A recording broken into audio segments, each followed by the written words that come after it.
मैं मोटा हो रहा हूँ, अंधेरा हो रहा है, चाय ठंडी हो रही है, पापा गुस्सा हो रहे हैं, तुम बुढ़े हो रहे हो। तो फ्रेंड्स, ये कुछ ऐसे सेंटेंसेस हैं जिन्हें आप डेली लाइफ में अक्सर बोलते हुए सुनते हो या आप बोलते हो। ये सेंटेंसेस बोलने में बड़े ही कॉमन हैं। फ्रेंड्स, ये कुछ ऐसे सेंटेंसेस हैं जिनमें कुछ हो रहा है की बात की जाती है। साथ ही मैं आपको बता दूं कि इस तरह के सेंटेंसेस को हम एक ही वर्ड की सहायता से बनाते हैं। वो वर्ड है गेट। तो इसका मतलब हुआ कि आप आज की इस क्लास में गेट के स्पेशल यूज को सीखेंगे और ये यूज इसके चेंज ऑफ स्टेट के केस में पढ़ेंगे। सबसे पहले तो मैं बता दूं कि गेट वर्ड का बेसिक क्या है। तो सबसे पहले तो आपको बता दूं कि गेट एक वर्ब है जिसका मतलब है क्रिया और इसका मतलब होता है होना। जैसे ईट का मतलब होता है खाना, कम का मतलब होता है आना, गो का मतलब होता है जाना। सिमिलरली गेट भी एक वर्ब है और इसके भी अन्य वर्ब्स की तरह 5 फॉर्म्स होते हैं।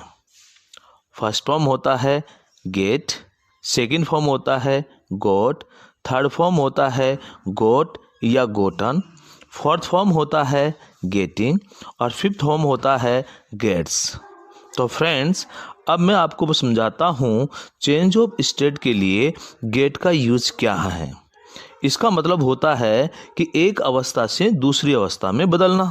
फॉर एग्जाम्पल, मान लीजिए एक बर्फ का टुकड़ा है और इसे जब आप हीट करते हैं तो ये धीरे धीरे बर्फ से पानी में कन्वर्ट होता है, यानी कि सॉलिड फॉर्म से धीरे धीरे ये लिक्विड फॉर्म में बदला और इसे ही आप चेंज ऑफ स्टेट कहते हैं। तो इस प्रकार से किसी भी व्यक्ति या वस्तु की अवस्था में बदलाव देखने को मिले, जैसे गर्म से ठंडा होना, मोटे से पतला होना, अमीर से गरीब होना, छोटा से बड़ा होना, प्रकाश की स्थिति से अंधकार की स्थिति होना। तो इस तरह के सभी सेंटेंसेस में आपको गेट का यूज़ करना है। तो चलिए इस तरह के सेंटेंसेस को गेट का यूज़ करके कैसे बनाया जाता है सीखते हैं। इसका स्ट्रक्चर होता है कि सबसे पहले हम लिखते हैं सब्जेक्ट और सब्जेक्ट के बाद हम लिखते हैं इज एम आर। यदि हमारा सेंटेंस प्रेजेंट में है तो सब्जेक्ट के अनुसार इज एम आर, और अगर पास्ट का है तो हम सब्जेक्ट के अनुसार लिखते हैं वॉज और वर। उसके बाद हम लिखते हैं गेटिंग। गेटिंग के बाद हम लिखते हैं एडजेक्टिव वर्ड। एडजेक्टिव वर्ड वो होगा जो हम सब्जेक्ट की विशेषता बताने के लिए प्रयोग करेंगे। चलिए इसे एग्जाम्पल से समझते हैं। मैं मोटा हो रहा हूँ, तो इसके लिए मैं इंग्लिश बोलूँगा I am getting fat. I am getting fat. हम अमीर हो रहे हैं, तो इसका मतलब है कि we are getting rich. We are getting rich. वह गुस्सा हो रहा है, तो मैं बोलूँगा ही इज गेटिंग एंग्री।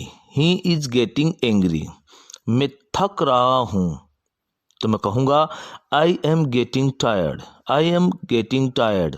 अंधेरा हो रहा है, तो मैं बोलूँगा इट इज़ गेटिंग डार्क। गर्मी हो रही है, तो इट इज़ गेटिंग हॉट। अब कुछ डिफरेंट सेंटेंस की हम बात करते हैं। जैसे मौसम गर्म हो रहा है, तो मैं कहूँगा the weather is getting hot. तो इस सेंटेंस और पिछले वाले सेंटेंस में आपने एक अंतर देखा है कि यहाँ हमारे पास सब्जेक्ट है द वेदर, जबकि पिछले वाले सेंटेंस में सब्जेक्ट है हमारे पास इट। तो अंतर यह है कि पिछले वाले सेंटेंस में गर्मी हो रही है, इसमें कोई सब्जेक्ट नहीं है, और जहाँ सब्जेक्ट नहीं होता है वहाँ डमी सब्जेक्ट इट के तौर पर प्रयोग किया जाता है। अब बात करें हम आगे कि मौसम गर्म हो रहा है, तो इसे हम बोलते हैं the weather is getting hot. और अगर इसी सेंटेंस को हम ऐसे बोलें कि मौसम और ख़राब हो रहा है, तो इसके लिए हम बोलते हैं the weather is getting worse. ये कुछ अलग तरह का सेंटेंस है। इसमें जो एडजेक्टिव वर्ड वर्स आया है, ये नॉर्मल एडजेक्टिव नहीं है, क्योंकि जब हम नॉर्मल एडजेक्टिव लिखते हैं तो हम बैड लिखते हैं, क्योंकि खराब के लिए हम बैड वर्ड का यूज करते हैं। लेकिन हमने यहाँ पर वर्स लिखा है, जो बैड की कंपैरेटिव डिग्री होती है। अब आप यह सोच रहे होंगे मैंने यहाँ पर बैड क्यों नहीं लिखा, तो देखिए यहाँ पर हमारा सेंटेंस है मौसम और ख़राब हो रहा है, तो इसका मतलब है कि मौसम पहले भी ख़राब था लेकिन अभी उससे ज़्यादा ख़राब हो रहा है।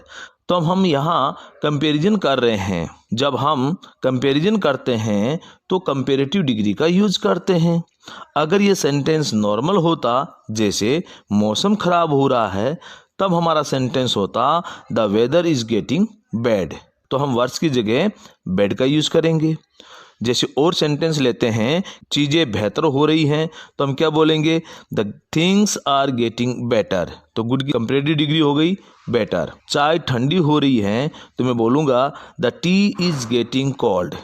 T is getting cold. जब मैं ये कहूँ कि मैं बूढ़ा हो रहा हूँ तो मैं कहूँगा आई एम गेटिंग ओल्ड। अगला सेंटेंस है दिन और छोटे हो रहे हैं, तो कैसे बोलूँगा, the days are getting shorter. रातें और लंबी हो रही हैं तो मैं कहूँगा the nights are getting longer. परिस्थितियाँ मुश्किल हो रही हैं तो मैं कहूँगा सिचुएशंस आर गेटिंग डिफिकल्ट। तो फ्रेंड्स, ये था आज का कॉन्सेप्ट चेंज ऑफ स्टेट, जिसको हम गेट की सहायता से बोलते हैं या लिखते हैं। आई होप आपको ये स्ट्रक्चर अच्छे से समझ में आया होगा। आज का आपके लिए ट्रांसफॉर्मेशन के लिए एक सेंटेंस है, तुम आलसी हो रहे हो। ट्रांसलेट करके कमेंट बॉक्स में लिखें। मिलते हैं नेक्स्ट वीडियो में। Thanks for watching.